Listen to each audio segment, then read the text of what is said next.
Some guys, it's like, okay, come on, let's, we can do this. That'll get them going. Other guys, no. You got to figure out what button to push. If you treat everybody who works with you and for you like the way you would be treated, you're going to lose. A lot of people in business, they're successful for themselves. Yeah.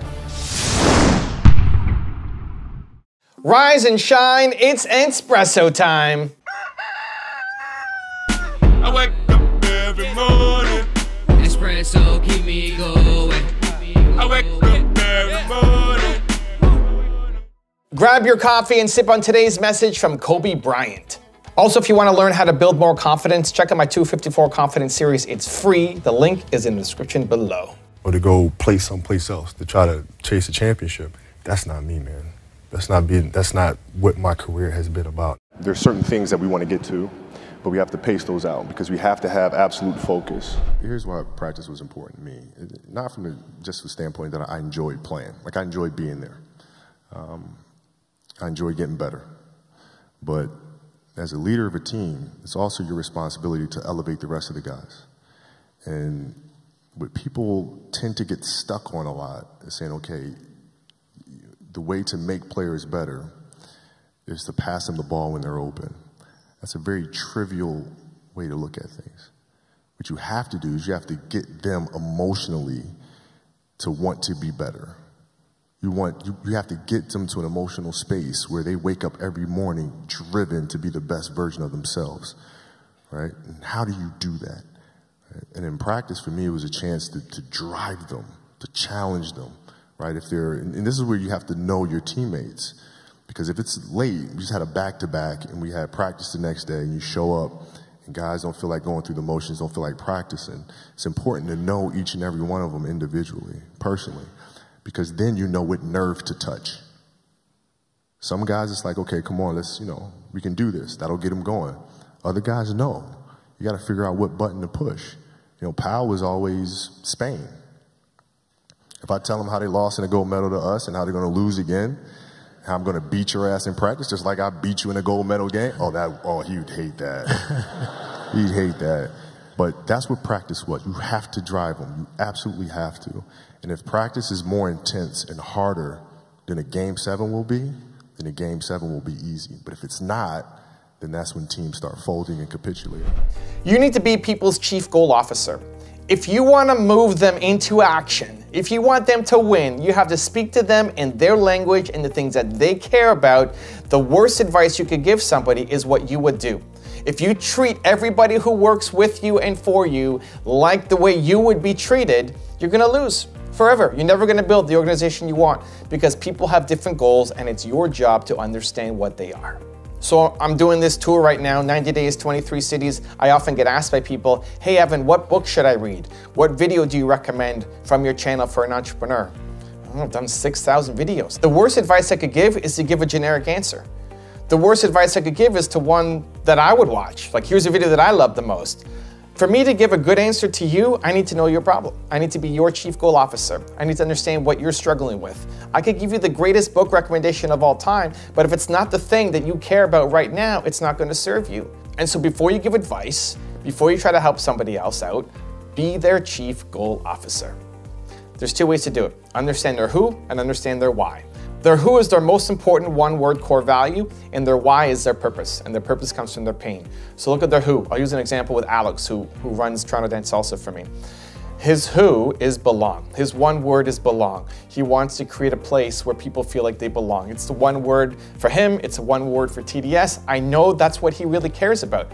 For me, belonging doesn't really matter. If I don't feel like I belong in a room, I'm not bothered by it. I don't care what other people think of me. It's so low down on my list of priorities and values of what I personally care about. But for him, it's number one.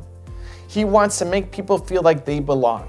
That's his one word, most important core value. That's his who. So I understand a little bit more about him. I understand how to push him. The next is your why. Your purpose comes from your pain. For him, he struggled so much in making friends and feeling accepted. He had super sweaty hands, and when he held a girl's hand, he would slide out because he sweat so much, and it tied into him never feeling like he belonged. And so This is now his purpose for life, is to help other people feel like they belong, that there's a space for them to come to and feel like they belong. His favorite movie of all time is Hercules, the Disney movie, the cartoon, where in that song they says something about a place where you belong. And when he hears that song, he cries. Great, this is Alex, right? I might play that song for myself and think, that's a good song. I might play that song for somebody else and they hate that song. Screw Hercules, amazing. Everybody's different. You need to be their chief goal officer. So if I'm talking to Alex and trying to motivate and push him and have him build an amazing company that he's proud of, I'm gonna use words like belong. I'm gonna use movie references like Hercules. I'm gonna talk about creating a place where people can come together and feel like they're finally accepted, because that's at the core of what he's all about. That's me being his chief goal officer. And so you need to do that for everybody on your team. You need to do that for every customer that you work with. Stop treating everybody the same way. There's the classic rule of do unto others as you would have them do unto you, and that's great, and that's treating people with compassion and care and kindness. But everybody's motivated by different things. And if you can only treat people one way, the way that you would like to be treated, you're gonna only have success with a very narrow band of people. A very narrow band of customers, a very narrow band of employees, a very narrow band of partners. You're gonna stay in this tiny little lane your entire life and never build a huge company. But if you can learn to be somebody's chief goal officer, if you can learn to understand what drives them, moves them, pushes them, what their who is, what their why is, why they're here, what they're trying to accomplish, you start building an 8-lane superhighway, and you can build a company that can take over the world. Now I've got a really special bonus clip that I think you're gonna enjoy, but before that, question of the day, I wanna know who is one person in your life that you're gonna spend time this week to be their chief goal officer, to understand their who, to understand their why, and learn to push them better. Let me know in the comments below. A lot of people in business, they're successful for themselves. Yeah. Okay, or the team, they put up great numbers, but the team never wins. All right.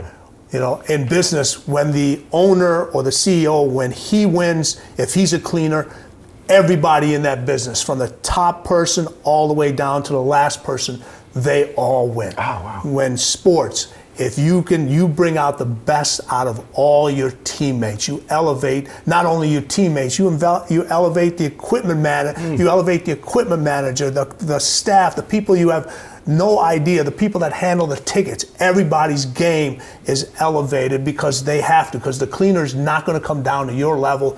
You got to come up to theirs. Wow. Leadership is much less a title and much more an approach to going through life. And so when you walk out in the world every day, I just want you to keep that in mind as much as possible. You can behave like a leader, which is assuming personal responsibility for your results, or you can be like a victim, which is something bad happens or something doesn't quite work out and you give away your power and you blame and you complain and you become toxic. And right now the world has far too many victims, people who are, rather than looking in the mirror saying, I have the power to change and I might not like where I'm at in my work right now, or in my life, or in my health, or in my love, or in my spirituality, but I have the power to change. Well, victims say, I might not be where I'm at in the world, but it's because of the world. It's because of my childhood. It's because of my husband, my wife, my boss, my team, my country, my economy.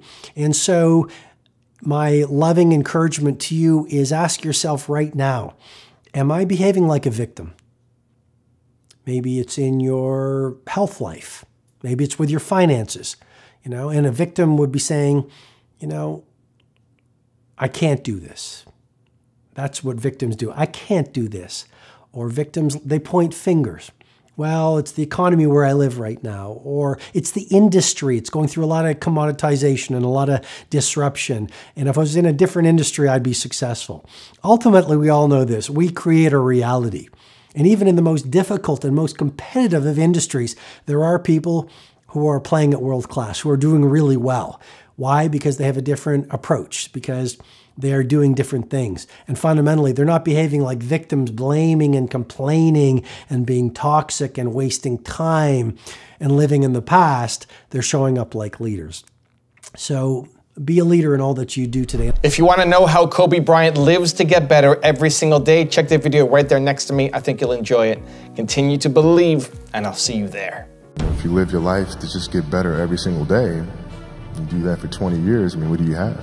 I'm going to give you the 3-step process to how to get better every single day.